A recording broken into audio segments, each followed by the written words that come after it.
It starts with having a very clear understanding of what you want to do. And so if you're reaching out to a recruiter, it's probably because you're hoping that they can hire you or at least point you in the direction of getting hired. Before we start the show, I have a quick question for you. Is your resume stuck in the rejection pile? At Resume Assassin, I create powerful resumes that showcase your skills, experience, and achievements, getting you noticed by recruiters. I'll also optimize your LinkedIn profile, transforming it into a magnet for opportunity. Visit resumeassassin.com today and take charge of your job search. Visit resumeassassin.com.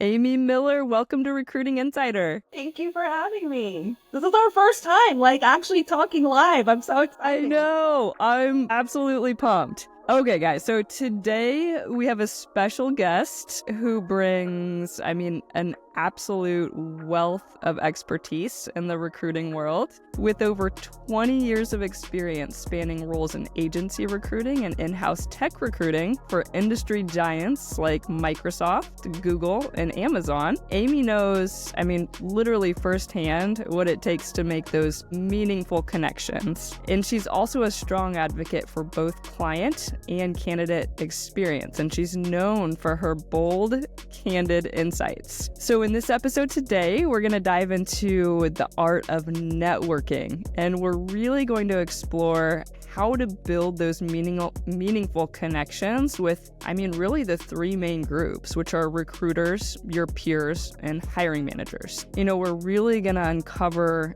kind of those strategies for making career connections that are both impactful as well as authentic. So Amy, you've recruited in a lot of industries and a lot of settings, like I said, from agencies to top tech companies.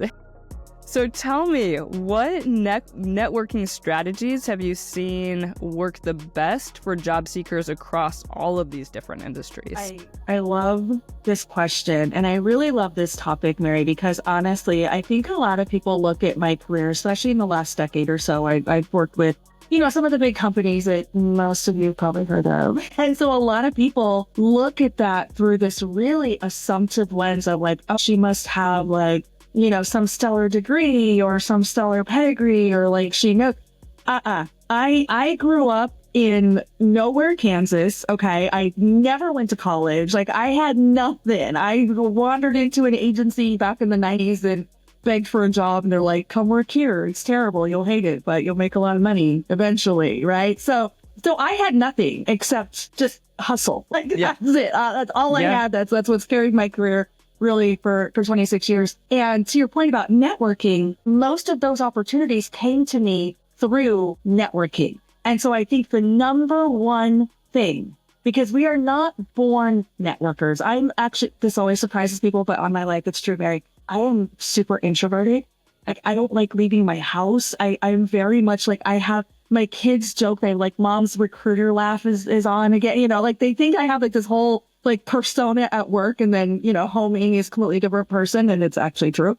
But I think what helped me overcome that was just curiosity. If you approach these career conversations and these networking conversations from a place of curiosity and wanting to learn and wanting to connect and wanting to hear other people's stories, they are going to take you in. They are going to, you're going to find your people by just being naturally inquisitive and caring about other people. And so then when those opportunities arise in those people's networks, they're going to call you because you're the one that have consistently shown up and been helpful and been inquisitive and been curious and been in your own way trying to give back when and where you can. I think that's the two biggest things, I guess, is curiosity and a genuine desire to support others. I love that. And I had to giggle when you said that your kids hear you with your recruiter voice on, because my husband and I both work from home, and he says that all the time too. I'll jump on a call with a client and he's like,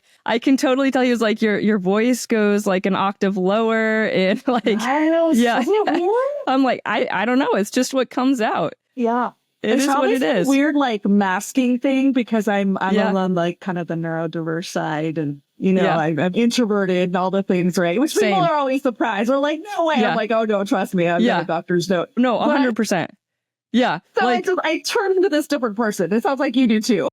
for sure. And yeah, and I wouldn't have guessed that, from you, especially from your LinkedIn profile. You're so engaged and you seem so outgoing from your profile. And, kind of the same, I'm the resume assassin. That's kind of how I branded myself. And I, don't get me wrong. I love being with people. I love being around people. But when it's time to rest and recover and recharge that battery, I need to do it by myself. Yes. 100%. Yes. And that is exactly it. I've heard that there are two kinds of people whose batteries are charged around people and in these networking moments, and people whose batteries are drained and we have to go plug in by ourselves. And so you and I are in that camp, I think. But we can be good networkers, and so we can help other folks be good networkers too. Yes. Yes. And so I want to dig a little bit more, into this idea of curiosity, because I love just the idea of being curious and being genuinely curious about somebody and, how that kind of plays into networking. So for somebody that's listening to this episode right now, how can they kind of foster that sense of curiosity to really improve their networking skills? Yeah, so I know for a lot of folks, and I imagine you probably have clients like this as well, Mary, but a lot of folks just really get paralyzed when they think about needing to walk up to someone, whether that's physically or virtually, sending an email, whatever that might look like. And I remember this way back, probably early 2000s, I was early in my agency career, and we had to, build our own business, right? I had to go out like sell, which I am not a natural in the agency world. Yeah. You eat what you kill, right? As the saying goes. Yep. So I had a boss, Michelle, who I don't know if she might be listening. If she is, hi, Michelle, thanks for everything. But she was our branch manager, and she would always say, like, we have to go to like these chamber of commerce events or these networking mixers or these things. And I would like literally go throw up in the parking lot. It was just such a bundle of nerves. And I could not fathom walking into, a club and like having a glass of wine with strangers. It was terrifying to me. And she taught me this trick. We would walk up. She was my wing woman, right? And we'd walk up to someone and she'd be like, hi, what's your name? Mary, nice to meet you. Have you met my friend Amy? And she would immediately introduce me, which then allowed the person, you or whoever we're talking to ask questions, and I could ask questions. And so again, just having that curiosity, well, what do you do, Mary? Hi, Mary, I'm Amy. Nice to meet you. Thanks, Michelle. So Mary, what do you do? And then people love talking about themselves, right? For the most 100%. part. So if you get the right person, get them talking. Yeah. And just get them talking. And again, just showing that curiosity and showing that interest in what they do and how they do it and what they want to do next. That's going to springboard more introductions. And I can't tell you how many times Michelle would make an introduction, walk away, and leave me there with the person. But by the end of the night, I've got 40 business cards because that person introduced me to someone else and that person introduced me to someone else. So you kind of start this almost chain reaction of introductions and starting to collect names and, it was old school, right? We'd like write things down in the back. Blue suit, very tall, the back of a business card or whatever. But I think by having your extroverted friend or even your fellow introvert kind of buddying up with you and helping to make those introductions, that was such a game changer for me. And that was the beginning of me learning to get comfortable networking, right? It was not a natural skill, but I learned it over weeks and months and years of practicing this thing that Michelle taught me. And so now I'm the one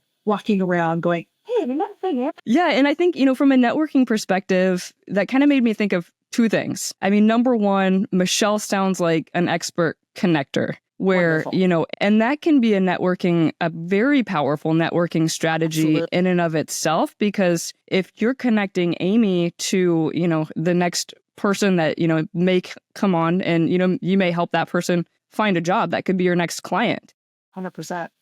That person's going to remember you, but they're also going to remember your friend. They're going to remember the connector as well. And I read a book recently. It was, I think it was Lyle Lowndes or something, how to talk to anyone. And networking was a big piece of that. And if you're connecting someone, I remember one thing that I read was, as you're making that connection, you can say something about that person to kind of get the conversation started. So, this is Amy. She goes skiing every winter in Colorado. And then it's like, oh, nice to meet you. I love skiing, and it's a great and powerful conversation starter. And then the second thing, that I guess really made me think of was, that you were doing a lot of things right too, where, you were genuinely connecting with that person. You were writing down something about them, taking their business card, because you could, Michelle could make that connection, but you're not proactively being sincere and being curious and, doing your 100%. part to, take the notes and to actually remember that person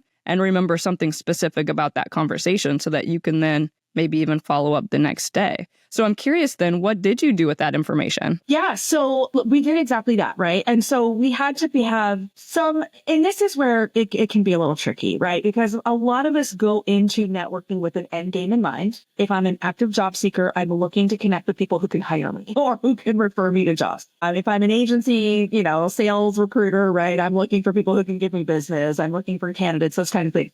So there is a balance that we have to strike. I certainly would not say go network with anybody and everybody no matter what, because you're just going to have a lot of surface level conversations that go nowhere. But if you get really strategic with it, and this is where like the note taking and the kind of documenting and things really helped, because I had follow-ups in certain categories. I had like, this is somebody who's in a buying position, right? Who's a hiring leader at a company I want to work with. That's somebody I'm following up with for biz dev. Hey, this is somebody that I could maybe place. I'm following up as a candidate. Okay, this is somebody that I will probably never, ever cross paths again, but let me at least say thank you, right? And that's okay. And so I think setting the right expectations is important. And I had a lot of conversations. I'm like, wow, what you do is so outside of my scope. I don't know if we'll have a chance to work together, but I do think what you do is super cool. And I'm really glad I met you. That's a way that you can kind of honor, like, thank you for the time and thank you for the information and thank you for connecting with me, but not leaving any really kind of fake promises or expectations, because that's really frustrating as well, right? And so I think there's a way to do that is still kind and friendly without, again, over promising and then clearly under delivering. So, but that's also the value of that kind of networking is like, hey, if I know, okay, Mary, we're never going to work together. Like we just do totally different things. You're an accountant and I'm a, construction worker or whatever. But you know what? If I could introduce you to somebody, who do you want to meet? Who do you want to, like, you never know when I might have a connection or a lead that I can forward your way. So that is absolutely okay too. So we want to be cautious of like over promising or over connecting, if there is such a thing, while still being open to making kind of random one-off connections that we may not have thought of. So I think that's also totally relevant. And I think most people would appreciate that honesty too. For sure. And it makes me think when you say over connecting, I immediately think about, okay, how are people networking today? And much of it is done online through LinkedIn, honestly. Right. So, when we're thinking about how are we showing up on LinkedIn and how are we connecting authentically, what do you think is truly the best way for job seekers to approach recruiters specifically on LinkedIn without coming across as maybe overly aggressive? Gosh, I mean, I think, holy cow, my inbox is terrifying, for example. I bet. I know I miss a lot of messages. I'm sorry if you DM'd me in the past 5 years. I probably missed it. They get buried quick. They do. Yeah.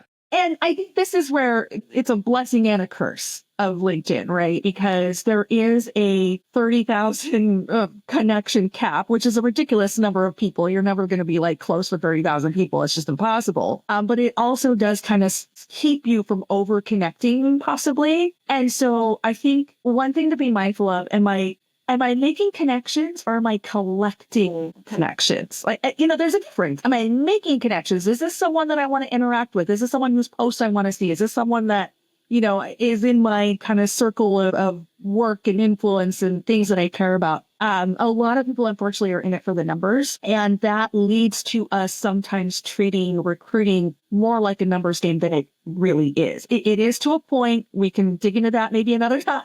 But I think how job seekers can leverage their networks and in particular reach out to recruiters. And I have networking templates and all kinds of good stuff on my blog as well that talk about this, but kind of Reader's Digest version, if you will, be really intentional. I get hundreds of messages every week that say, hey, I'm so impressed with your work at this company, and please let me know if you have any opportunities for me. And I'm like, I don't know you. Yeah. About you. Right. I like your profile. You're doing something completely outside of my circle of influence at my job. And so there's a part of me that like wants to be helpful and wants to be supportive and wants to answer, but what can I really say?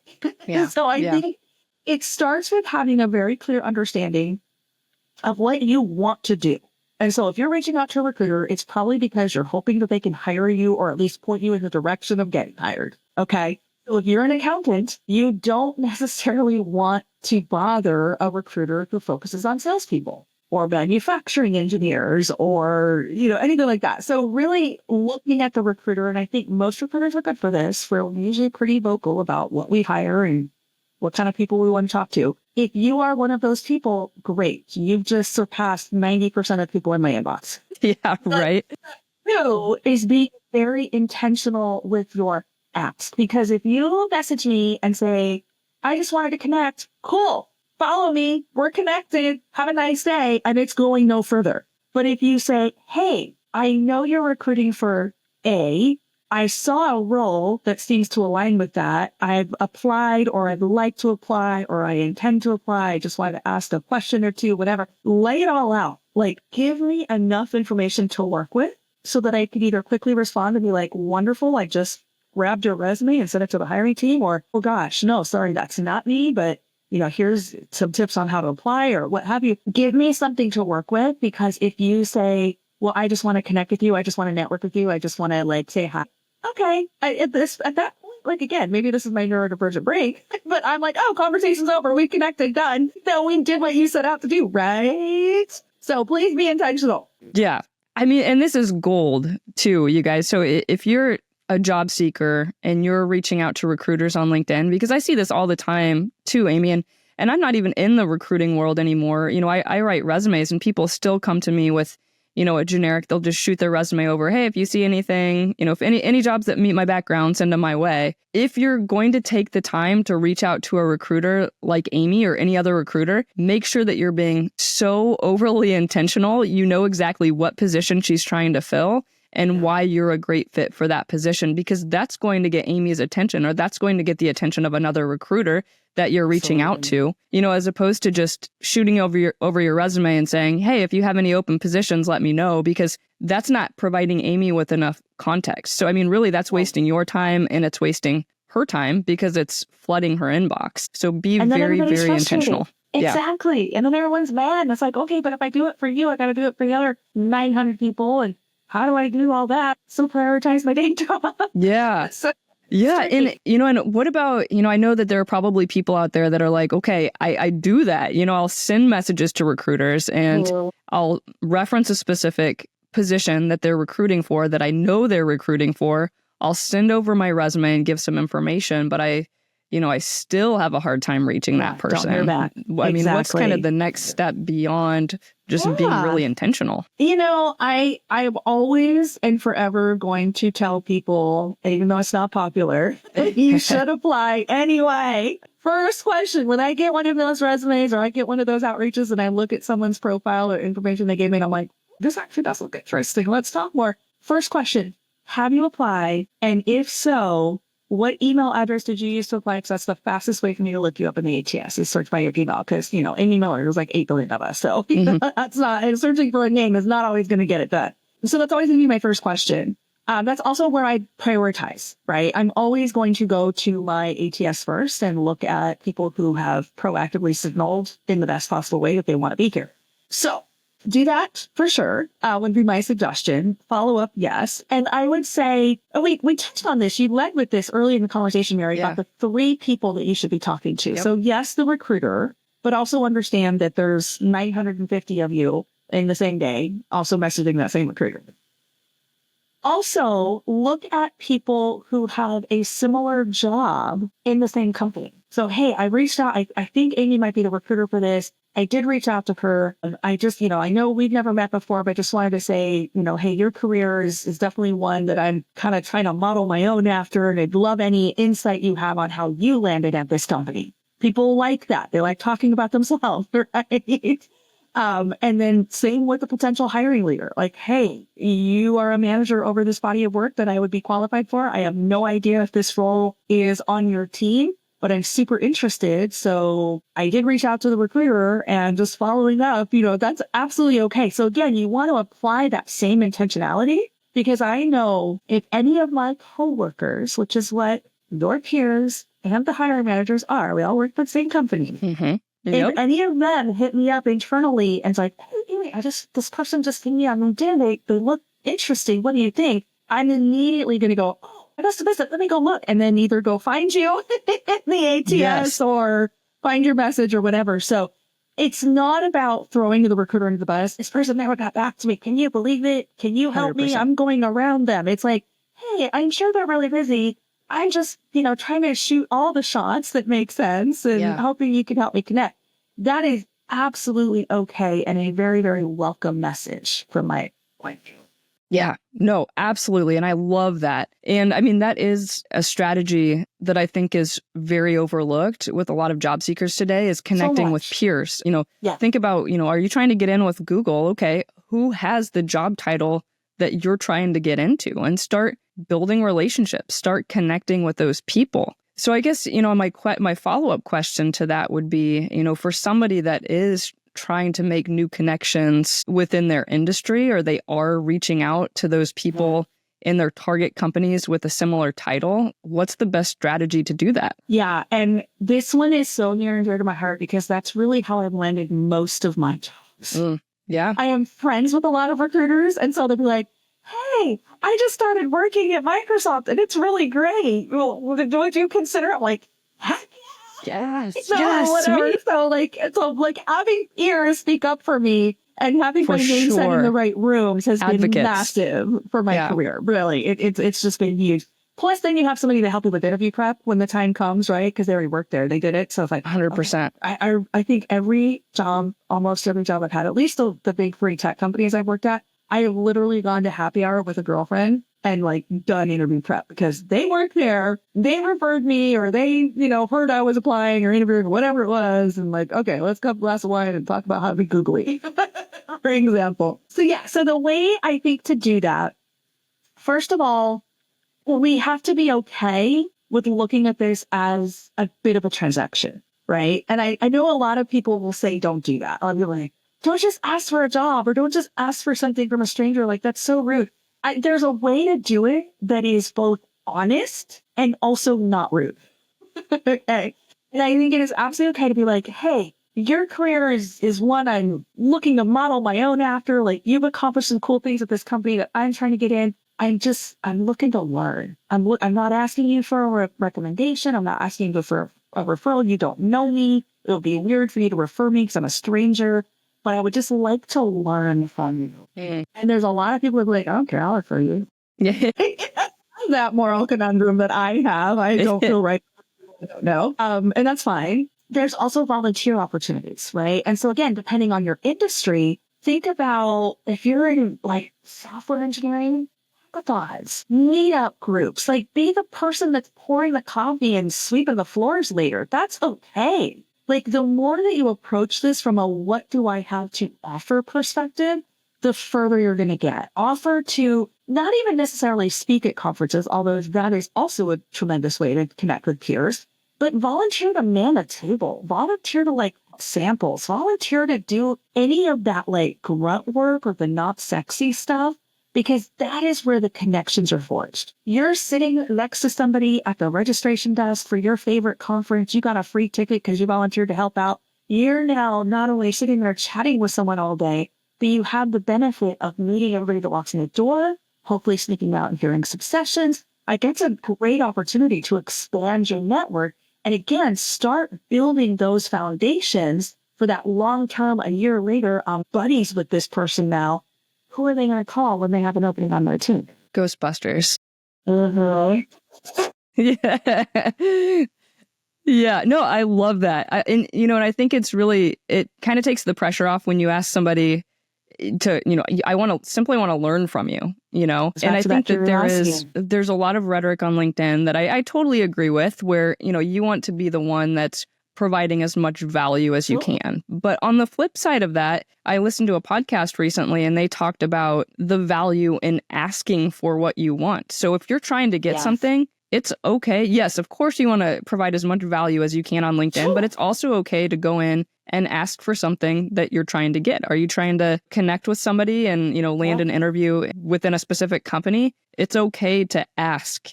And, within this specific podcast, it was interesting because it was like there was a call to action that encouraged the listeners to have like 50 asks in a week or something. And just how surprised you would be at how many times people actually say yes. And most people do say yes. Yeah. And it's pretty cool. Yeah. They really do. They really do. And I think people want to help.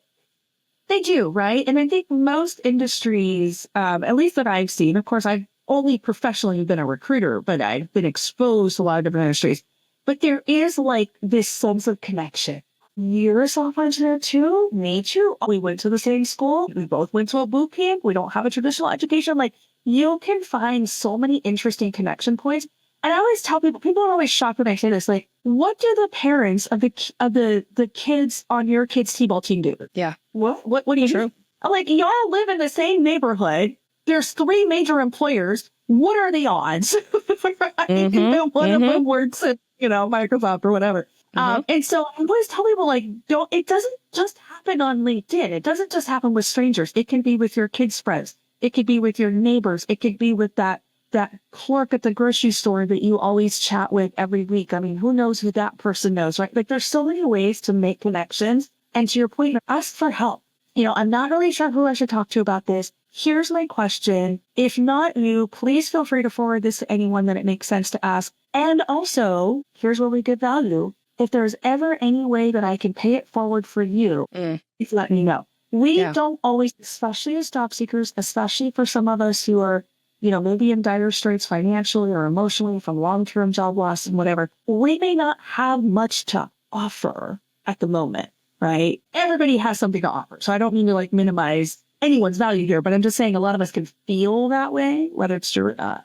That's okay. It's okay to be the person that needs help right now, but also at the same time, be that person that if there's something I can do now or even in the future when I do land, please don't forget, here's my number. Like I will be there for you and I am thanking you in advance for anything that you can do for me now. Yeah. And even if you don't feel right now like you could provide this person with value, there's a really good chance that down the road you can, and maybe it's providing value to their son that's now trying to get an internship at the company that you're in. You never know how you'll be able to pay that forward in the future. Absolutely. Yeah. And there's also something to be said for, unfortunately, not everyone feels this way, but a lot of people do. Sometimes the value is just, I get to feel good because I did something nice for someone. Yeah. 100%. Like this person has nothing to offer me. I'm not going to make a commission off of them. I'm not going to get anything out of them. But you know what? Sometimes it just feels good to help somebody. As much bad as in the world, like we all need those little rays of light wherever we can find them. For sure. 100%. Yeah. And, I think it goes back to most people are just genuinely good. And if they can help you, they will. Yeah. And it'll make them feel good too. Like you said. Totally. Yeah. I don't think any of us have ever done any of this completely alone. I would be shocked. I do not know a single person out of all the connections I have and all the friends I've made professionally over the years. I don't know a single person that would ever say, I did this all by myself and I never had anyone help me with anything. Not one. Everybody's been lifted by someone somewhere at some point. For sure. Yeah. And I want to talk just a little bit today about the hiring manager piece too, because I think that a lot of job seekers, they confuse how the hiring process actually works. And they may confuse, the recruiter with the hiring manager and, what the difference is there. So can you tell us a little bit about the difference and, maybe how our listeners could kind of tap into the hiring manager, the decision maker in the process? For sure. So I say this all the time. No one feels the pain of an open position quite like a hiring manager does. They are the ones that's either doing the work themselves because they don't have someone in the seat to do it. They're leading an overworked team that desperately needs a new teammate to take on, whatever extra overflow. Like there's levels of pain, right? Yep. That exist on the hiring manager's shoulders that do not exist anywhere else in the company, including on the recruiter's shoulders. Hiring managers also have the final say for the most part. I mean, depending on the interview process, there may be, it may be a group decision, and that's fine too. But a hiring manager absolutely, especially at the beginning of the process, has the full authority to say yes or no. I say this all the time. Anybody who applies, anybody that, I go out and find or my team goes out and finds, if you meet the criteria for the role, the hiring manager will see you. Unfortunately, the hiring manager gets to say no. Mm-hmm. Which is why I think they should say yes. It is there that you really are going straight to the source and the decision maker.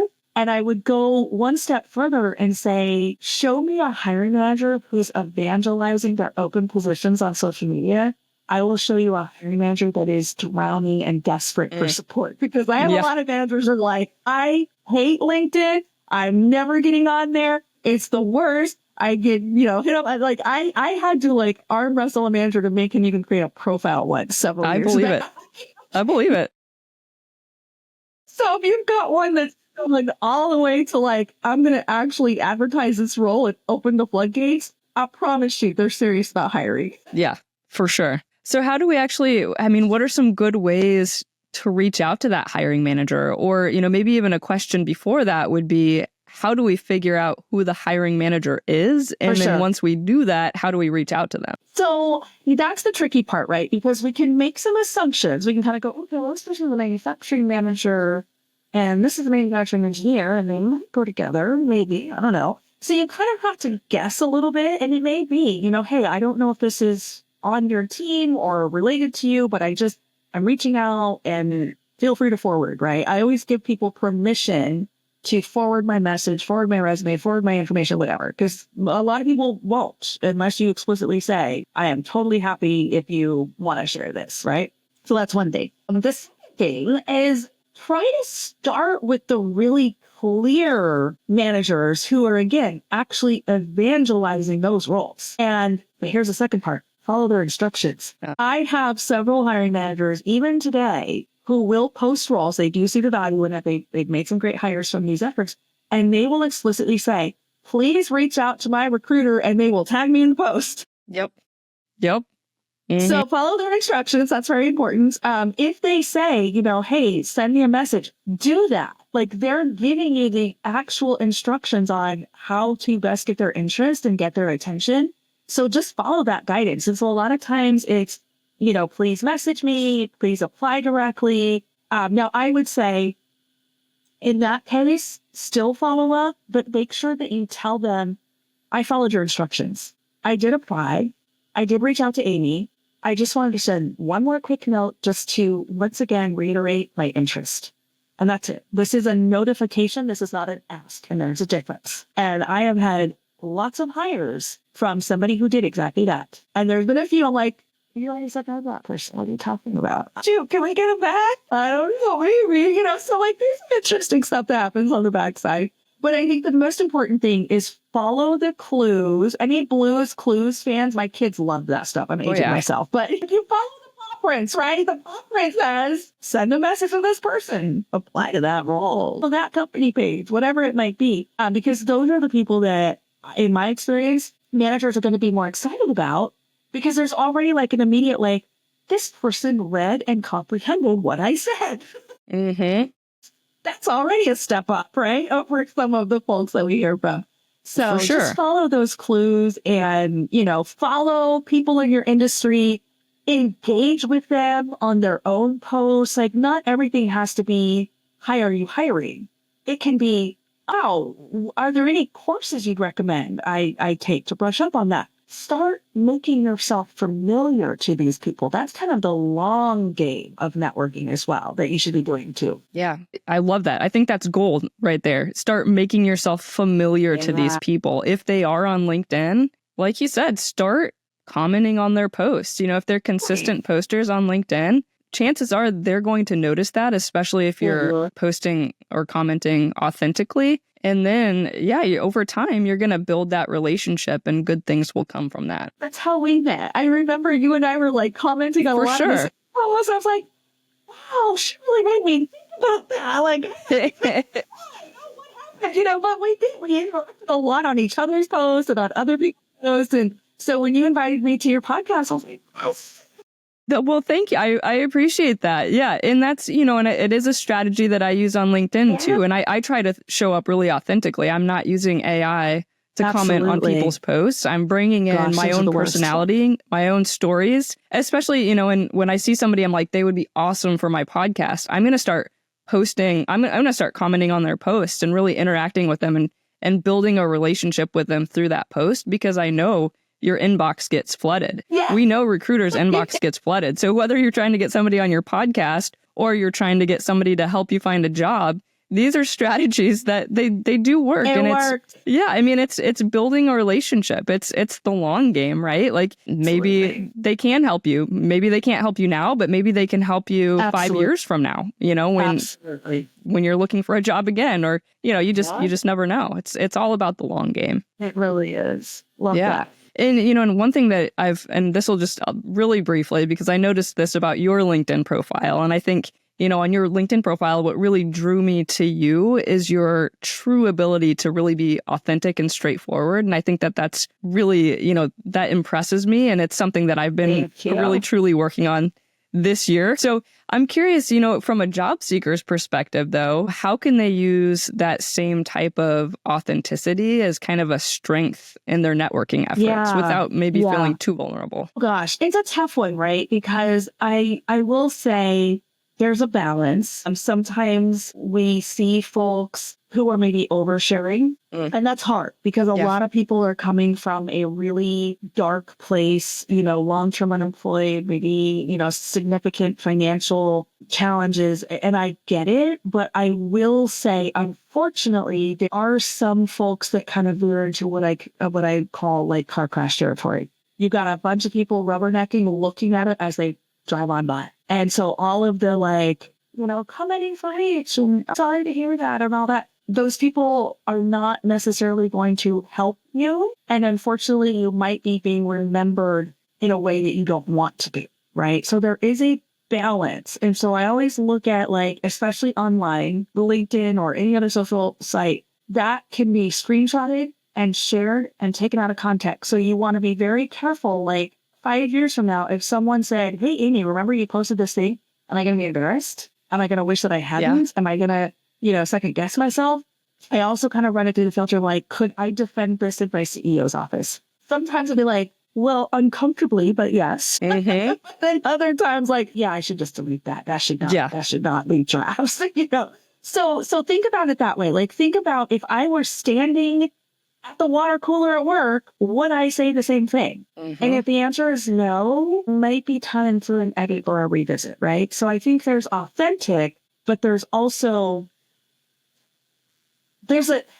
authentic doesn't necessarily mean intensely personal. It means real, it means honest, it means transparent, but it does not mean I'm telling you every single ailment or issue or thing I have, going on in my life. And one thing you'll notice about me as well, Mary, I don't post pictures of my family. Hardly ever. Every now and again, you might see me and my son who just started, as a satellite tech at my company or things like that. But that's with permission, and that's with very specific guardrails and guidelines, because there are things that are too precious to me to share with the world. And my family is one of those. My personal struggles, my medical diagnoses, things like that, I will share up to a point where it's just me being relatable and honest, but I will not go into the dirty details, right? Because that is for me and my family, not for the world to consume. Because again, I'm very sensitive to how people perceive me, regardless of my intention. Yeah. And I learned that the hard way. There are things that I've said online or posted about that I thought was just me being raw and authentic, and it was twisted and turned and really caused harm to people I love. And so that's why I don't do it anymore. So it's okay to have boundaries. In fact, I recommend it. Yeah. Yeah, I love that. And, I've been thinking a lot about your personal brand lately and how you show up authentically on LinkedIn. And you're absolutely right. There's a fine line. And I think, kind of to summarize really shortly and quickly what you just said, and something that I learned too, is showing up authentically online doesn't necessarily mean that you're revealing your deepest, darkest secrets. Absolutely. There's different ways to do that. Yes. I recommend a diary or a therapist. Exactly. And again, that's not meant to dehumanize anyone or to take anything away from anyone. But I think about circles of impact and influence, right? And so my immediate circle, my husband, my very best friend, known him for, many, many years, decades and decades and decades, since we were children. And he's absolutely the person I'm closest with on the entire planet. Always has been, always will be. There are things that he knows about me and things that we share, but we don't tell our kids. 100%. My family is a next circle, right? And there's things that my kids and my in-laws and my brother and, siblings know about me that my friends don't. My friends is the next biggest circle, right? So there's a lot of things that my closest friends know that the world doesn't know. And that's okay. It's okay to kind of figure out, what do I keep in this circle or that circle? And then what is actually okay to share with the world? And so you really have to think about your own boundaries and boundaries of the people close to you and friends and family and coworkers and bosses and those kind of things. But all of that does bleed into the networking conversations too. So it all does tie back to our opener. It does. Which is, how do I show up authentically? How do I bond with this person? Hey, our kids are on the same T-ball team. We have that connection. Oh, by the way, your company's hiring? How exciting. You can do that without going too deep or too personal or sharing things that maybe the most circle doesn't want to have shared. Yep, exactly. So kind of to wrap up our conversation, what are the top 3 things you want our listeners to take away today? Okay. First thing, be very intentional. Think about, what do I want someone to take away from this post, from this request, from this message? What is the end goal of me posting this or asking this question? Okay, so that's number 1. That's going to help kind of frame what you say, how you say it, who you say it to. So be intentional. Number 2, never, ever, ever take it personally. If someone doesn't respond, if someone responds rudely, if someone just, I've had people yell at me and, how dare you ask me for something you don't know me? It's not about me. Everybody has their own sense of boundaries. Everybody has their own, thoughts on what's appropriate or not appropriate. And if someone's view doesn't align with yours, it has nothing to do with you. Do not let it ruffle you. It is not personal. You can block that person. It's okay. And then I think the third thing is just stay positive. And that's hard, right? Well, let me rephrase that. I have a 3 touch point rule personally. Okay. I will make an outreach. I will follow up with, a second outreach. And if I still don't hear anything back or don't get any forward momentum, I will send you 1 third message and I will thank you for considering whatever it was I'd asked you for and wish you the best and move on. So that doesn't mean oh, you're dead to me. You didn't respond to me. But I'm not going to keep chasing someone who, for whatever reason, which have nothing to do with me, most likely, they're unable to respond or unwilling to respond or don't have anything to respond to. It doesn't matter. I'm moving on. So that is absolutely okay. It doesn't mean that if this person doesn't, if they call me again a year from now, I'm oh my gosh, you messaged me a year ago and I missed it. I'm so sorry. Okay, we can pick up where we left off. That's okay. But I'm not going to spend that year chasing you. I sent you 3 messages. I made 3 attempts. I'm out. I'm going to go talk to other people. Yeah. So being very intentional, don't take it personally, and know when to just move on to the next target. Those are my 3 things. Love it. Awesome. Amy, where can we find you on social media? All right. So everything you ever want to know about me that I'm willing to share is going to be on recruitingInYogaPants.com. There is a whole funny story about how the brand was born. I'll have to maybe write a blog post about that someday and explain myself because it's kind of weird. But yeah, all my social links are there. Weekly videos every Friday on YouTube where I talk about all things job search. And of course, I am probably unhealthily active on LinkedIn. So feel free to give me a follow. I'm the only Amy Miller that has, if you Google Amy Miller recruiter, I promise you I'm going to be at least a second Yes. Unfortunately, it. with my chronic onlineness. But yeah, check out any and all of the content there. It's all free. It's just my way of paying it forward, kind of a one-to-many approach to support as many job seekers as I can. So thank you for asking and thank you for having me. Yes, Amy, thank you so much for coming on today. Thanks for listening. I will be releasing episodes every Monday, so be sure to subscribe on the platform that you are watching this, give it a 5-star review, and we'll see you next time.